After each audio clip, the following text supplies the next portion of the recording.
Most people who are genuinely sharp eventually run into the same wall. And that wall is this. Being intelligent does not make you liked. It doesn't make you one of the guys. It doesn't win rooms. And it doesn't guarantee respect. You would think that clear thinking, good judgment, and the ability to see through nonsense would earn credibility. But in reality, it often does the opposite. It tightens the room. It shifts the energy. It makes people uncomfortable. Sometimes even hostile. And most of them won't know exactly why. One moment you're a peer, the next, you're the problem. Here's what's actually happening. When you walk into a conversation and you're clearly sharper than the people around you, they don't experience that interaction the way you think they do. They're not thinking, wow, this person is smart. What they're thinking is something closer to this. If they're this far ahead of me, what do they see when they look at me? They'll never say that out loud. Most won't even admit it to themselves. But the thought is there, running quietly in the background. They start thinking, they notice things I miss. If they see more than I do, they probably see where I fall short. And if they see that, they must think less of me. And in that moment, your intelligence becomes a mirror they don't want to stand in front of. So they don't attack the mirror with arguments, they attack it with attitude. They roll their eyes, they change the subject, they take subtle shots. They look for ways to diminish you somewhere else. On the surface, it looks like disagreement. Underneath, they're just trying to push away how you made them feel about themselves. Because most people prefer environments where they feel slightly above average, where they're not challenged, where they're comfortably competent. And that's exactly why the loud, simple person, the one with nothing particularly deep to say, often has a crowd around them. They don't threaten anyone's self-image. They give warmth. You give contrast. And warmth feels good. Contrast doesn't. So when you show up with real insight, your presence alone reminds people that they're not as switched on as they thought.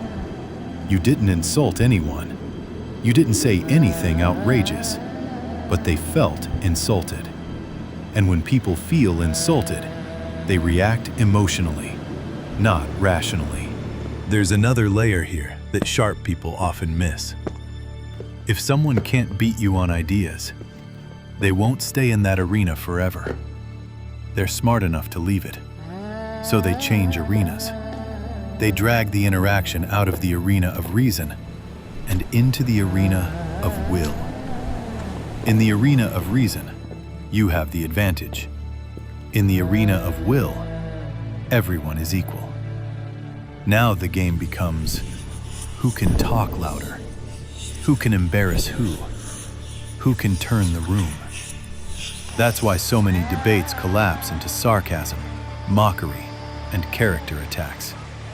It's not random. It's strategy. If they can't beat your thinking, they'll try to beat your reputation. Because socially, the question is rarely who's right. The real question is, who looks weak? Smart people miss this. They think, I made a solid point. The other person is thinking, yeah, but I made you look bad. Two different scoreboards. Now zoom out. Look at institutions, politics, corporations, bureaucracies, academia, especially academia. You don't see a line of independent, high-horsepower minds at the top. You see polished mediocrity. Why?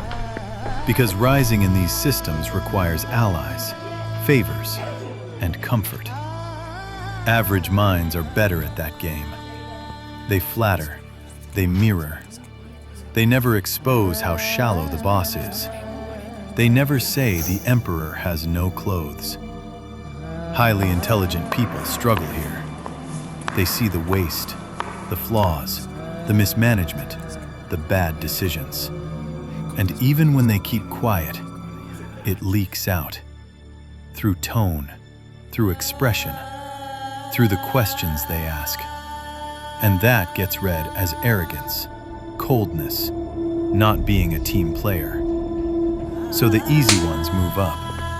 The sharp ones get sidelined. Not because they lack value, but because they're hard to be around. And the result is boards, committees, expert panels, filled with safe, mid-level thinkers who never threaten one another.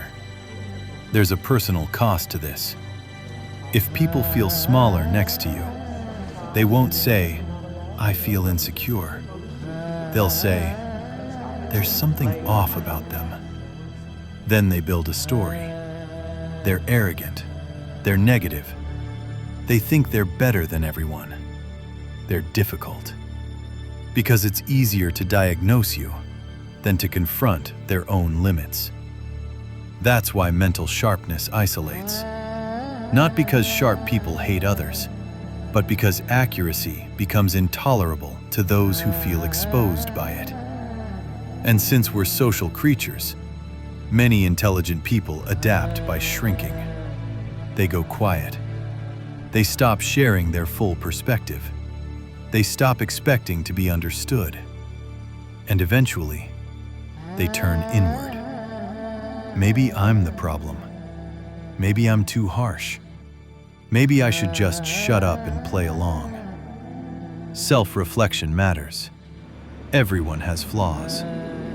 But many people mistake social rejection for moral failure, when it's often just a clash between accuracy and ego. There's a parallel here that makes this obvious. Beauty. Put a highly attractive woman in a group of average-looking women and watch the energy shift. They don't attack her looks. They attack her character. She's fake. She's manipulative. She's full of herself. Same move. When someone forces you into an unfavorable comparison, you go after what you can reach. Their name, not their trait. Intelligence hits ego the way beauty hits vanity. And socially, the safest move is standing next to someone you feel above, not beneath. That's why the nice dummy often wins the room. They agree, they laugh, they never challenge. They validate feelings and avoid hard conclusions. They're safe. They offer people a painless version of themselves.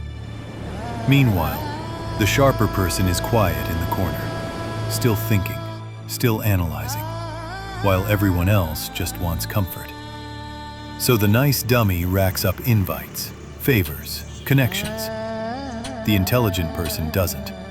And eventually, the invites stop. Here's the reality. If you're above average in intelligence, you will never be liked by everyone without lying about what you see. You can learn tact. You can learn timing. That's maturity. But you cannot be fully awake and fully embraced by the average crowd at the same time. Those two things do not coexist. So you have to choose. Comfort in shallow rooms, or accuracy and self-respect with fewer, better alliances. Once you see this, you can't unsee it. Pretending otherwise will eat at you. If you want to stay sane, a few things matter.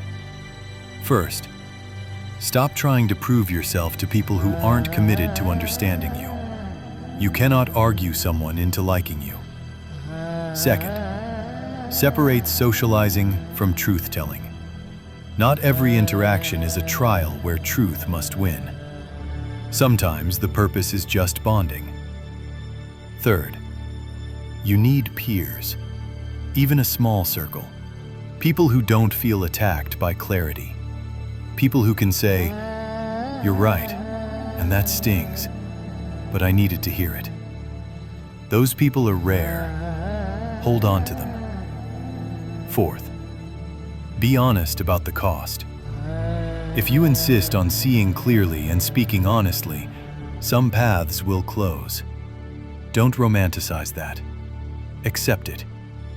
but don't let it harden into contempt. The point isn't to despise people. Most aren't villains. They're defending their sense of worth the only way they know how. The goal is simple. Stop expecting average environments to reward what you do best. When you drop that expectation, the bitterness fades. You stop taking it personally. Life gets lighter. And if this resonates, it's because you've lived it.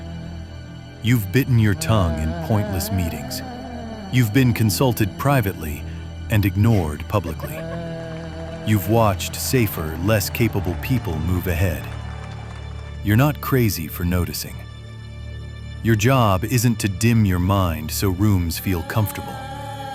Your job is to use what you see where truth actually matters, and to accept that those places will always be fewer than you'd like.